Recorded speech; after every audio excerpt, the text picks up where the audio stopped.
경찰서 소환 일정을 앞두고 계신가요? 많이 긴장되시죠? 혹시 에이, 난 아무 잘못 없는데 혹은 조금 잘못했는데 뭐 경찰이 잘 해주겠지 라는 생각 드시는 분들 계신가요? 그런 분들 특히 오늘 영상 주목해주세요. 국내 10대 법무법인 동인의 250여 명의 노하우를 압축한 경찰 소환 시 대응 방법 바로 말씀드리겠습니다.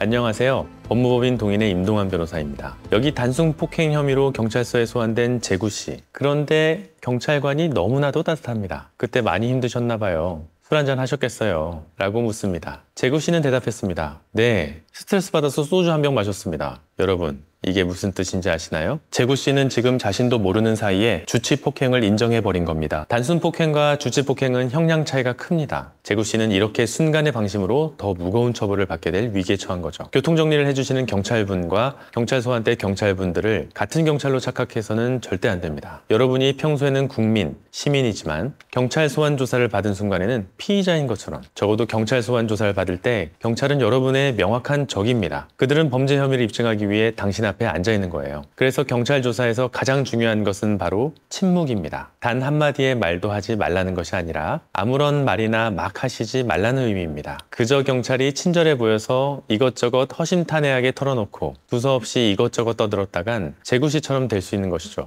경찰 조사 시 여러분들이 반드시 버려야 하는 세 가지 생각이 있어요. 첫 번째, 휴대폰 보여줘야지 라는 생각. 휴대폰은 여러분들의 또 다른 뇌입니다. 여러분이 평소 무슨 생각을 하고 있고 어떤 생각으로 범죄를 저질렀고 등등 모든 게 다 들어있습니다. 여러분, 영장이 발부되지 않는 한 여러분이 자발적으로 휴대폰을 제출할 의무가 전혀 없습니다. 나에게 불리한 증거는 제출하지 않아도 된다고, 그게 당신의 권리라고 법에 정확히 나와 있어요. 그러니 절대 휴대폰은 쉽게 내주시면 안 됩니다. 두 번째, 사실대로 말하면 잘 봐드릴게요. 경찰이 당신께 주는 이런 희망 믿으시면 안 됩니다. 앞서 말씀드렸듯이 경찰서에서 조사를 받는 순간만큼은 당신은 더 이상 재구 씨가 아니에요. 피의자 김재구입니다. 경찰이 아무리 잘 봐줘도 당신에게 죄가 있다면 처벌받을 것이고, 경찰이 잘 봐주지 않아도 어차피 당신에게 죄가 없다면 처벌받지 않을 겁니다. 그저 당신을 적절히 회유한 다음에 더 많은 무언가를 얻기 위한 목적이 다분한 거죠. 마지막으로 여러분이 버려야 할 생각. 전 괜찮을 것 같아요. 혼자 가보겠습니다. 라는 생각. 확신컨대 동인 변호사 250여 명조차도 만약에 경찰서에 소환돼서 갈 일이 있다면 그 누구도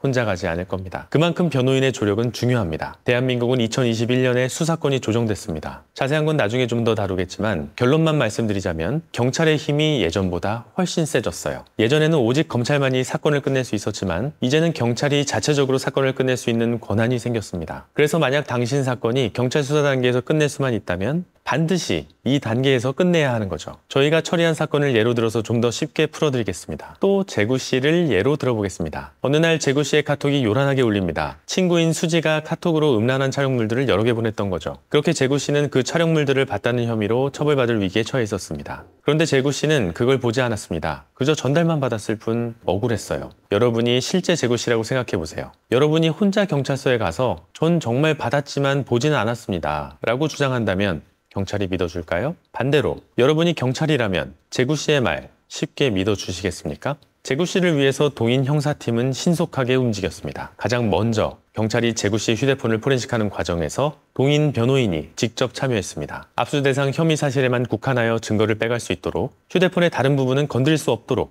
포렌식 과정을 엄격히 제한했습니다. 실제 경찰 소환 조사에서도 직접 재구 씨 옆에 앉아서 여러 답변에 보조 역할을 했습니다. 재구 씨는 수지로부터 그저 일방적으로 전송받은 것에 불과하다. 별도로 리액션이 없지 않았느냐. 단지 전달받은 사실만으로 범죄자가 된다면 대한민국에서 누가 범죄자가 안 될 수 있다는 거냐. 적극적으로 소명했습니다. 아울러 경찰에서 문제 삼고 있는 촬영문 시청 혐의 사실은 그 시점이 2020년 2월 20일이 마지막인데 해당 촬영물 시청으로 인한 형사처벌 규정은 2020년 5월 19일 제정되었다는 점을 적극적으로 주장했습니다. 결과는 어떻게 됐을까요? 결국 재구 씨는 혐의 사실 전부에 대해서 불송치, 즉 혐의 없음 결과를 받았습니다. 만약에 재구 씨가 저희를 만나지 않고 혼자 움직였다면 과연 어떤 결과가 나왔을까요? 전 정말 보지 않았다. 받기만 했을 뿐이다 라는 말을 과연 경찰이 온전히 믿어주었을까요? 첫 경찰 소환 시 대응 방법 어떠셨나요? 늘 영상 말미에 동의는 안 되는 걸 되게 한다고 말하지 않는다. 그저 증명한다 라고 말씀드리곤 하는데, 늘 이렇게 자신 있게 말씀드릴 수 있는 이유는 당신 한 명의 사건도 동인에게는 1인분이 아니기 때문입니다. 경찰 소환 단계부터 동인은 검찰 출신, 법원 출신, 경찰 출신 등 250여 명이 협력해서 매우 유기적으로 움직입니다. 오늘도 시청해 주셔서 감사합니다.